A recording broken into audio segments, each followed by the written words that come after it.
Hoje, dentro do Mente Aberta, temos como foco o transtorno bipolar.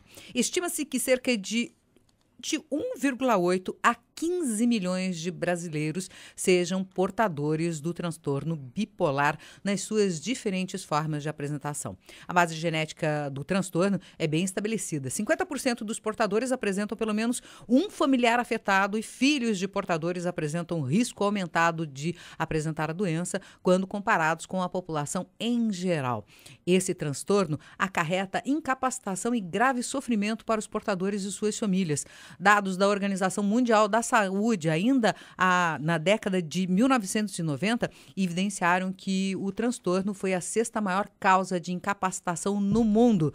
Estimativas indicam que um portador que desenvolve os sintomas da doença aos 20 anos de idade, por exemplo, pode perder 9 anos de vida e 14 anos de produtividade profissional se não tratado adequadamente. Psicanalista José Milton Castan é nosso colaborador nesse espaço quinzenal na Cruzeiro FM. Muito bom dia! O que é o transtorno bipolar, Castan? Bom dia, Maria Helena Amorim. Bom dia, ouvintes do Mente Aberta.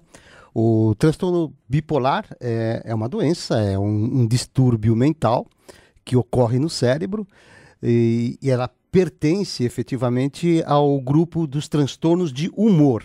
Quando se fala em bipolaridade, nós estamos falando em humor.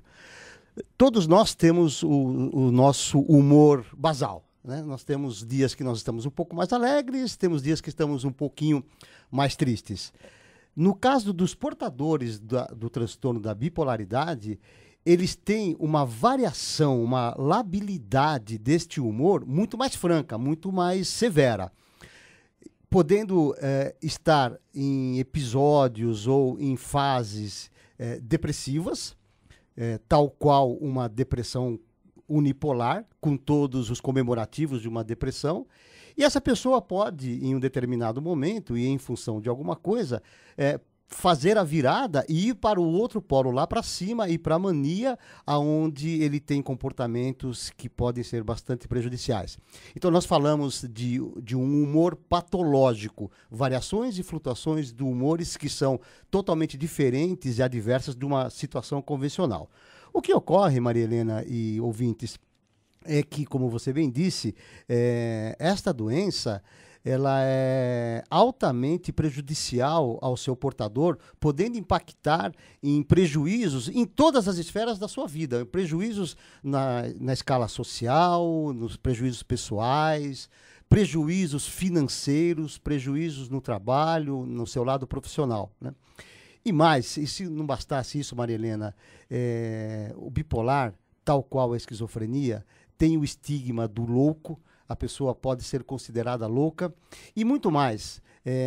Ela pode ser julgada moralmente como uma pessoa não correta, não boa e não certa. O transtorno bipolar, até meados aí de 2000, ele era identificado como um outro termo, né? Diziam que era uma demência, e isso, por si só, já afastava ainda mais as pessoas de quererem saber do que, de fato, se tratava esse transtorno, não é, Castan? É isso mesmo. Pegando um pouquinho da história, e depois a gente entra nesse aspecto, um pouquinho da história do conhecimento da bipolaridade, esse é o grande problema, né? Quando nós olhamos para os estudos, a ciência da saúde mental, nós estamos ainda no alvorecer. Muitas doenças de ordens biológicas, elas já estão devidamente caracterizadas, a medicina sabe como modular, sabe como fazer uma medição de uma glicose, de uma pressão arterial. Lamentavelmente, nós estamos ainda no alvorecer desse conhecimento da saúde mental. E essa falta de conhecimento é que leva a erros de avaliações muito grandes. Então, lá atrás, no século XIX, lá por 1850, dominavam o mundo psiquiátrico tanto os alemães quanto os franceses. Eles tinham lá uma discussão muito severa de posicionamentos sobre como o entendimento dessas doenças. Mas teve um cara super importante, que ele era um psiquiatra francês, Jules Faluret, que foi ele quem foi a primeira vez que utilizou um termo muito parecido com isso. Ele chamou pessoas que tinham uma condição de uma certa variação desse humor, ele chamou de pessoas que tinham uma folie circulaire, que na verdade nada mais é do que uma loucura circular. Esse termo vem avançando, diversos psiquiatras dessas regiões da Alemanha e da França foram evoluindo, até que chegou no Emil Kraepelin e ele usa, então, a primeira vez ele usa o termo da psicose maníaca depressiva. E depois esse termo vem evoluindo para que a gente tem hoje de bipolaridade. O grande problema, o mal que tem nessa história toda, é que como é que se caracteriza, como é que se chega à definição como a pessoa é bipolar? Se não é por uma avaliação metodológica em cima de um número. É muito pela subjetividade, né, pela soma de vários sintomas. No caso da bipolaridade, essa má avaliação, e muitas vezes essa avaliação errada, incorreta, pode ser que a pessoa passe a ser medicada e tratada somente como depressivo e não como um bipolar, né? E o grande problema é aquilo que você estava falando um pouco antes. A falta desse conhecimento, né? E esse é o nosso grande objetivo aqui no Mente Aberta, né? Espalhar essas informações. A falta desses conhecimentos faz com que a pessoa, temendo ser taxada como louca, né? Preterize a sua procura de uma solução, de uma boa solução, né? Ele deixe de procurar um médico, um psiquiatra para fazer esse tratamento quando o tratamento a conduta é psicofarmacológica. E os estudos mostram que muitas vezes demoram-se de 5, 10, 15, 20 anos ou pessoas que passam a vida inteira tendo este problema, tendo esse distúrbio e não sendo primeiro diagnosticada corretamente e depois, que seria o fundamental, ser tratada tanto farmacologicamente como tratada com as psicoterapias, que ambas as situações elas são as resolvedoras, ou melhor dizendo, são as duas situações que levam a melhor condição ao portador de qualquer doença. Não estou falando só da bipolaridade, mas qualquer tipo de doença de ordem neurológica, psiquiátrica, psicológica.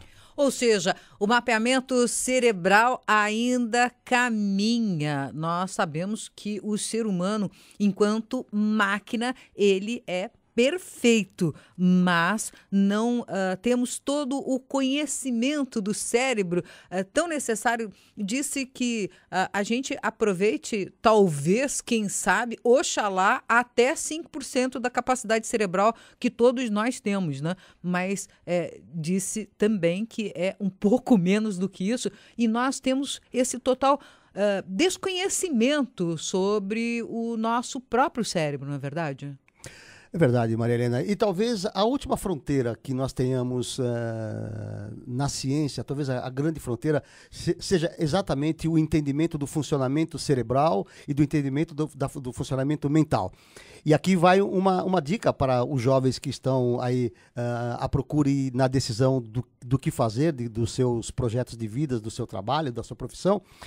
Eu acredito realmente que dentro da ciência neuronal, da neurociência, dentro da psiquiatria, dentro da biologia celular voltada para o cérebro, são campos extremamente abertos, campos que demandam ainda muita pesquisa.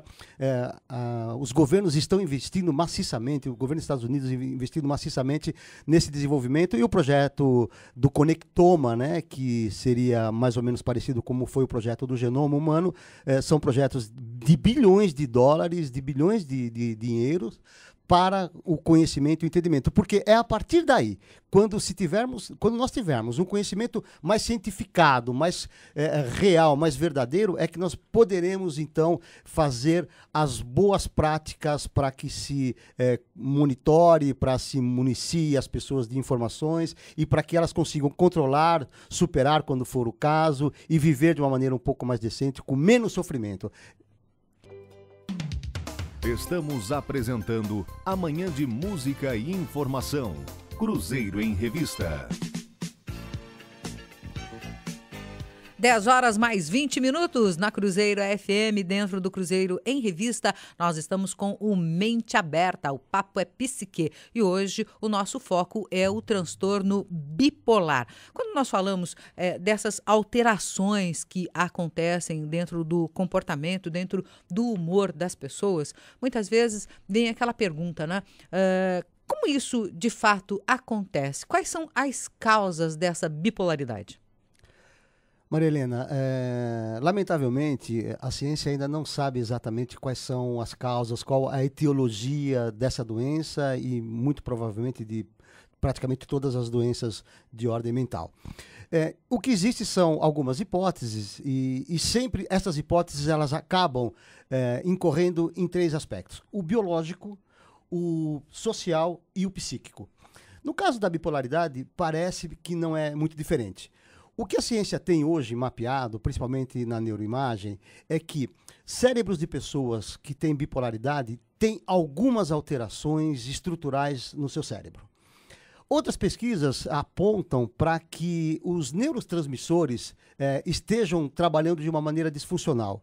Ou, às vezes, a falta do neurotransmissor, ou, às vezes, o excesso desse neurotransmissor, muitas vezes a falta do neuroreceptor, ou talvez o que seja hoje o que é um pouco mais aceito é uma falta de comunicação correta, de um equilíbrio da comunicação do neurotransmissor com o neuroreceptor. Este é o aspecto biológico e, obviamente, como você bem disse na abertura do programa, ele tem um lado genético, transgeracional, muito importante. Filhos de pai e mãe bipolar têm uma tendência muito maior de ter ou a depressão ou a própria bipolaridade. Saindo do aspecto biológico, a gente vai para o social. E nós vivemos, e a gente sempre fala isso, nós vivemos num mundo contemporâneo altamente desafiador, onde o estresse é o nosso companheiro de todas as horas, né?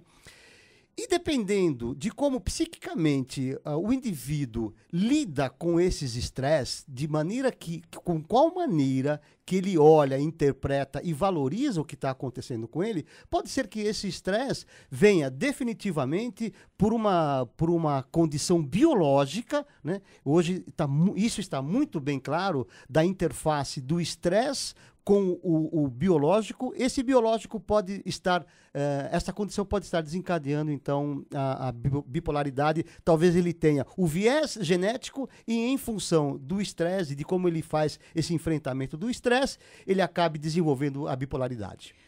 No bloco anterior, eu deixei uma pergunta no ar. Quem tem depressão tem transtorno bipolar? Quem tem o transtorno bipolar também é depressivo? Como que a gente classifica isso, se é que há classificação? Muito boa pergunta, Maria Helena. Vamos à primeira parte.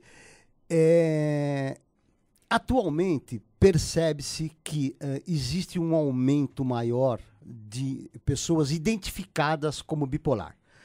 Bem possivelmente, nós estamos falando de dois aspectos importantes. Um melhor diagnóstico feito, identificando a pessoa que tem depressão com ciclos e com episódios de mania. Esse pode ser uma maneira muito boa de interpretar, pelo melhor diagnóstico. E o outro, talvez, em função da maneira que eu estava dizendo, da maneira contemporânea que nós vivemos, pode ser que esse modo mais desafiador de sê-lo tem feito aumentar-se, então, os transtornos e principalmente os transtornos de humor, né? Agora, uma pessoa que tem depressão pode ter bipolaridade? Como é que funciona isso? Muito bem. Se nós olharmos somente a depressão, e bem proximamente nós vamos fazer um programa aqui somente sobre depressão. Depressão atinge aqui no Brasil perto de 11%, 12% dos brasileiros, dentro de um ano, têm ou terão um episódio de depressão. Mas a depressão, que faz parte do polo para baixo, do polo negativo da bipolaridade, ela é caracterizada, e o manual diagnóstico dos psiquiatras, o DSM-5, tem isso muito bem mapeado, é diagnosticado por alguns sintomas, alguns sinais, que levam em consideração aspectos do próprio humor da pessoa, né? Então, se a pessoa está mais apática, mais triste, mais enfadonhada, mais encismada, ou se ela tem um humor mais depressivo, são condições nucleares ou cardinais para se identificar a depressão. Mas, afora isso, ela tem que ter algumas outras características, talvez 3 ou 4 de uma dessas características que eu vou falar. Que ela pode ter, nos últimos tempos, uma variação grande do seu sono, ela pode estar dormindo mais, pode estar dormindo menos, pode estar dormindo pior. Ela tem uma mudança no seu apetite, tem ganhos de peso, mas, ao mesmo tempo, outras pessoas podem ter perda de peso, né? Ela apresenta uma agitação, né? E na depressão mais um retardo motor. É aquela pessoa que anda lentificada, tem aquele olhar para baixo, meio corcunda, né? Ela apresenta uma fadiga muito grande, perda de energia, sentimentos de menos-valia, ela se acha sem valor, se acha uma pessoa que foi... uma doença acabou pegando... E tem um aspecto importante na depressão, que é fundamental, que é a sua alteração cognitiva. Pessoas depressivas passam a avaliar e passam a entender erroneamente, negativamente, tudo que acontece. Então, qualquer fato que aconteça, furou o pneu do carro, ela dá um valor muito grande para isso daí. E é exatamente essa perversidade dela não conseguir avaliar muito bem, ter a sua cognição, né, a sua memória, isso bem estabilizado, faz com que ela entenda e interprete muito erroneamente a depressão. E... muito mais importante do que tudo isso são as pessoas. A depressão tem um aspecto da ideação suicida, índices altos de suicídios estão ligados diretamente à depressão. Agora, a pessoa pode vir ter um episódio maníaco, ela pode estar vivendo na depressão ou ter um episódio de depressão e por algum motivo, inclusive por ordem medicamentosa também, ela pode vir fazer a virada e ir lá para o polo de cima, e aí ela vai ter na mania alguns episódios de um humor bastante irritável ou então um humor extremamente expansivo. É aquela pessoa alegre, falante, você escuta ela falar assim, olha, eu tenho a capacidade de virar o mundo em uma semana. Então, esses são os aspectos do polo maníaco. Mas não só esse, a pessoa que apresenta a mania, ela tem uma autoestima inflada, ela tem uma redução da necessidade de sono. Pessoas podem virar 3, 4 dias sem uma única hora de sono, né? Ela é muito mais eloquente, ela tem aquela fala acelerada, aquela fala pressionada, né? Ela tem uma fuga de ideias, ela tem também uma distrabilidade, uma falta de atenção. É aquela pessoa que você está conversando, ela está olhando para você, está acenando com a cabeça, mas ela está num outro mundo porque ela tem aqueles pensamentos grandiosos e tem um aumento dirigido a muitos objetivos. É aquela pessoa que naquele momento ela fala, olha, eu vou montar uma grande empresa, eu tenho um grande projeto, eu tenho uma ideia de fazer um produto aqui mirabolante, e ela acredita muito nisso. Agora, o lado perverso e ruim de tudo isso, que ela também tem comportamentos autodestrutivos, né? Por menos que ela saiba. A pessoa, quando está no episódio maníaco, ela pode ser uma gastadora compulsora. É aquela pessoa que faz compras descomedidas, descomensuradas, né? Estoura o cartão de crédito, ou então, que é tão ruim quanto, tem uma atividade sexual desregrada, ela passa a ter atividade sexual com vários parceiros ao mesmo tempo, e veja, isto não corresponde, eu quero deixar muito bem frisado essa característica, isso não corresponde a um comportamento ou uma personalidade ruim, maldosa. Este julgamento moral errôneo é que faz com que as pessoas fujam da procura do tratamento. Mente aberta, o papo é psique. Estamos com o foco em transtorno bipolar.